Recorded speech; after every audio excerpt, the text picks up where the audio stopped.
Hi guys, welcome back to the fourth instalment of the AUSA elections and the candidates hustings. I'm here with Rory Macfarlane and Penny Wells, who are running for the position of President for Welfare and Equal Opportunities. My name is Jenny Waters and I am chairing this hustings this evening. So similar to the previous three videos, I will give the candidates a chance to have a few moments to give some opening remarks, to chat a little bit about their policies, their experiences and why they are running. And then we will move on to a set of questions. So Rory, I will start with you. You have about 90 seconds. So if you just want to chat a little bit about yourself and why you think you're the best candidate for President for Welfare and Equal Opportunities. Okay, well, hi, my name's Rory, and like Jenny said, I'm running to be President for Welfare and Equal Opportunities. I'm going to talk about three main policies, but obviously there's more on the website. You can check out my manifesto there. So the first thing is the Student Tenants Union. We're having our first meeting next week, and we're setting up a Student Tenants Union. As part of that, and through that union, I'd like to see better representation for student housing issues at council level and at university level. I think that's something that we can really push for through a tenants union.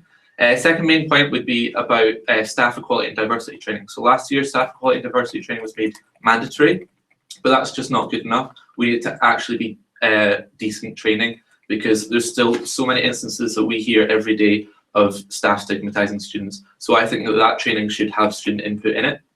And the third thing is about liberation. So at the Students Association, we have a number of different equality forums, and through our democratic review at the moment, they're being restructured, and I'd want to ensure, as President for Welfare and Equal Opportunities, that liberation and equality and diversity remains at the heart of what we do at the Students Association.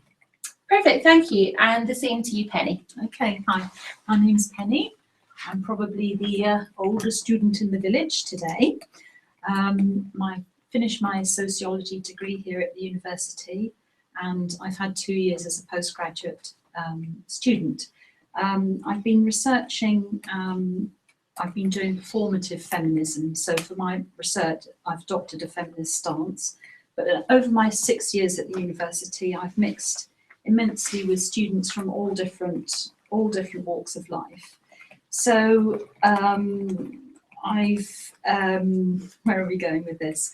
My feminism research has looked quite closely at statistics and representation in the social sphere, in the political sphere, in the economic sphere, and the academic sphere. And still at the university, only 17% of our professors are female, although I'm getting that confirmed for me. Outside of university life, I'm a member of the United Nations Association. I've been chair of a women's charity that works with Muslim women for 3 years, and I'm involved with another charity against violence. Good, I've got 10 seconds left. I have broad life experience, and I'm genuinely concerned about students' welfare and inclusion rather than policy changes and pop-up clubs. Perfect, thank you very much. So now we'll move to a couple of questions that have been asked by students earlier today on campus. So the first has been asked by Laura. She's a German and Spanish student, and she asks, what is the most pressing welfare issue for students, and what will you do about it? And we'll start with Penny. I'm concerned that students often come to university and experience perhaps equality at university, but when they're launched from university into the wider world, they realise that the correct opportunities don't always exist. So I would be concerning myself with looking at university as an opportunity to work with students that relates to the outside world and get them well prepared to stand up for their rights and have their voices heard, and give them the confidence to have their voices heard when they finish university. Perfect, thank you. And the same to you, Rory. Yeah, so I think the main welfare issue affecting students at the moment is housing. Rent prices are ridiculously high, whether you live in private accommodation or in university halls. And I've got 2 points on my manifesto, which I think are related to that, and that's reigniting the student housing co-op. So we've tried to set up a student housing co-op in the past, and it's failed and I think that working with whoever becomes president for environment and ethics, and working them with myself to reignite that campaign and get it going again, because I think having a sustainable alternative to the private rental market is really important, and also looking at better representation for student housing issues, like I said earlier, whether that be at university management level or be that at Aberdeen City Council level. I think that was a really good way of pushing for better rights for tenants. Perfect, thank you very much. And the second question has come from Ross. He's a history student in 3rd year, and he asks, membership in the forums is really poor. How will you support liberation groups? And we'll start with Rory. Okay, so for the past year, I've been Vice President for Equal Opportunities. So I've been kind of overseeing the work that the forums do without trying to get involved too much, because obviously you don't self-define all of the forums. And actually this year I had the first training session for our forum conveners that's ever been done before. The forums, we need to remember, are very new and they're still gathering momentum, but for example, it's currently LGBT History Month, and we've done a lot of work with our LGBTQ forum on that. Similarly, with our International Student Forum and looking at expanding what they want to do as well. And I think we can carry that on next year. But like I said earlier, our forums are currently going through a democratic review, and I'd want to see the work they do on liberation continue no matter what structure they form after the review process is over. I feel fully confident with liaising with all the forum groups in a way that perhaps hasn't been done before, partly because of my experience here as a student for 6 years, and partly because of my life experience. I'm particularly keen that women learn to come forward and have a voice, and I'm particularly keen that perhaps ladies in the Muslim community come forward too, because their voice is very, very small. Perfect, thank you. And as we're going through the questions, if you're watching online or if you're on our Twitter feed, please do send in some questions. We can see some questions coming up in the feed, which is brilliant. But if you have any questions that you would like both candidates to answer rather than just one, then please do send that in to us, and we will make sure to ask the questions at the end of this session. So Rory and Penny will now move on to the remit-specific question. And today that will be, what are the barriers to stop students engaging with AUSA? And we'll start with Penny. Don't get me wrong, I go to the pub on Fridays and I love a couple of pints of beer. Absolutely great. That's the way I unwind. But for many students, perhaps coming from other cultures, from overseas, or other religious faiths, whereas I don't actually have any myself, the drinking culture, the lad culture at Aberdeen, particularly in the Students' Union, isn't always appropriate. And I would like to find ways of engaging with students from overseas, with students who have a particular religious disposition, for students who don't have the money, perhaps from lower income backgrounds. I would like to find genuine and deep and meaningful ways of communicating and engaging with those people, and adding a bit more diversity to the lad culture currently perceived by some to be prevalent at the Students' Union.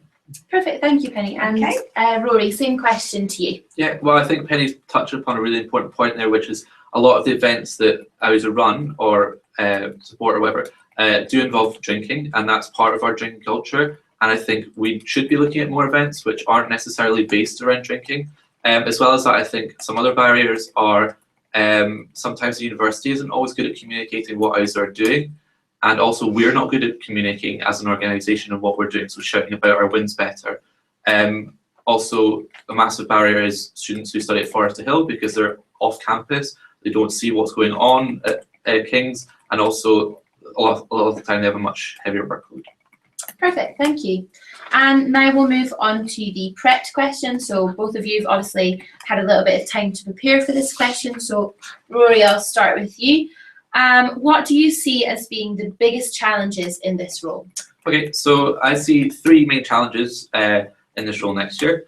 I think the first one I've gone on about housing, so I'll briefly go over that again. So reigniting the student housing co-op is something I'd like to see done, and better representation for student housing issues.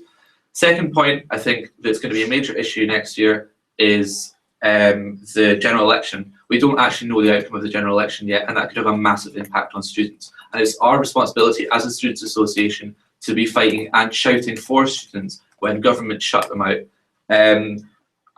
Sorry, what was I going to say?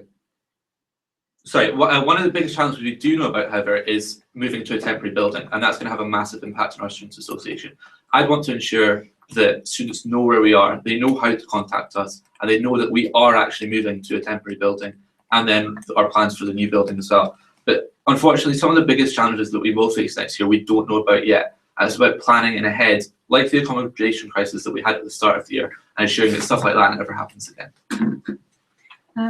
That's good. I think that some of the biggest challenges we'll face apply to overseas students. There are huge limitations with new visa requirements, and for the difference in fees being charged by the university is extremely prohibitive. And I think social unrest and civil unrest in different parts of the world is inadvertently stigmatising some students who come to the university who are looked upon as perhaps inferior or trouble. So there are lots of issues going on for international students, for students of other cultures. I don't think that the geographical space, the building we inhabit, is at all relevant. I think that encouraging students to engage in the union can be done in different ways outside of the loud beer drinking culture, and I don't think that the building we're based in is particularly relevant at all. Perfect, that's great, thank you. And lastly, we'll just pull a question from the Twitter feed. So we have had quite a lot of interest, which is great. So thank you very much for those that are tweeting in. And so our question comes from Theodora, and she asks, will you work closely with any SAB in particular in order to achieve your goals? So we'll start with Penny. Could you define SAB for me, please? So one of the sabbatical officers, so one of the 7 full-time elected officers in the roles. Okay, so the officers equate to the forums of the association, the 7 different groups, do they? No, it's so the SABs is just a shortened version for sabbatical officer. So it would be the 7 presidents that are the full-time employees and the trustees of the AUSA organisation. So one SAB would be the President for Welfare and Equal Opportunities, another would be the Student President or the President for Environment and Ethics, for example. So Theodora asks, will you work closely with any SAB or officer in particular to achieve your goals? Okay, I would have thought if there was a SAB officer, particularly for welfare and equal opportunities, obviously we would have more direct contact. As regards the different groups, I think that my time and effort should be equally spread amongst them. Perfect. And Rory, same question to you. Yeah, so as I mentioned previously, I think within the remit of President for Environment and Ethics comes a lot of housing issues, which I'd like to see worked on, as well as that education. I think if welfare and education presidents aren't working together, then there's something going wrong, because liberating the curriculum and working with equality in the curriculum and the things that we learn in the classroom is really important. So working with the President for Education on how we can make our curriculum as diverse as possible instead of reading endless books by old dead white men, basically. Can I quickly add one in?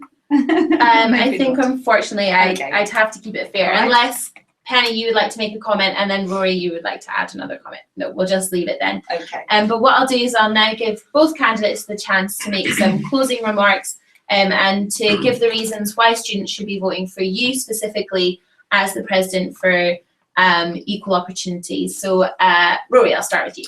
Yeah, so you should be voting for me for President for Welfare and Equal Opportunities, because I've got some really good solutions on how we can tackle the housing crisis, how we can fix rent prices, working with other sabbatical officers to solve your housing issues.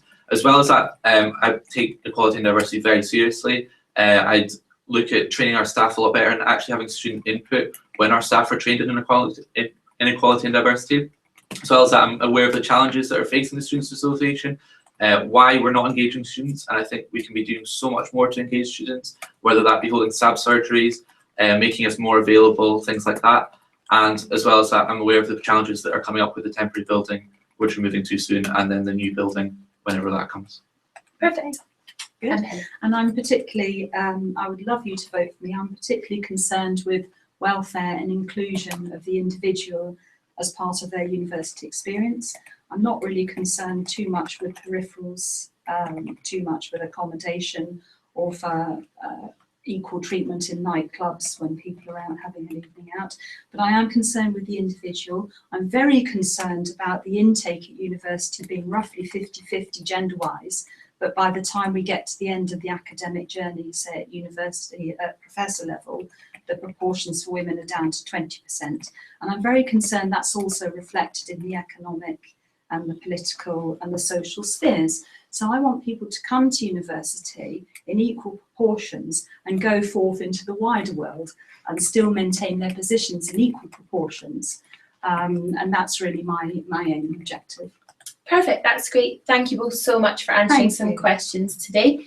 And that'll be the end of our sessions for this evening, but we will be back tomorrow at 5 p.m. to have the hustings for the presidents for education and employability, sport, and indeed the president, the student president. So thank you both so much. If you are interested in finding out a little bit more about both Penny and Rory's values and policies, you can go online to www.ausa.org.uk/elections and look at their full manifestos online. That's everything from us tonight, but if you do have any comments or you would like to get involved in the conversation around elections, please tweet us using the hashtag AUSA elections. Good evening and have a nice evening.